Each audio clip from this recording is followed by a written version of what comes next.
స్తోత్రం. ఈ డైరీలో నేను కొన్ని విషయాలు రాసుకున్నానండి. దాంట్లో మీరు అబ్జర్వ్ చేసినట్లయితే నా దేవుడు నాకు బలమాయను.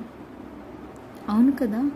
మనం ఈ రోజుల్లో ఎంతోమంది నా తల్లిదండ్రులే నాకు బలం, లేకపోతే నా ఆస్తే నాకు బలం, నా బలము ఎంత బలమో తెలుసా, నేను ఎవరినైనా కొట్టగలుగుతా, నా బలమే నా స్ట్రెంగ్త్ అని చెప్తారు. లేకపోతే నా చెల్లి నా బలం, మా అన్నయ్య, ఇంకా ఎన్నో రకాలుగా కొంతమంది నాకు ఇది బలం, నాకు అది బలం, వాళ్ళు ఉంటే నాకు ఎంతో బలం, వాళ్ళు లేకపోతే నాకు ధైర్యం సరిపోదు అని కొన్ని విషయాలు మనం ఎంతో అనుకుంటాం.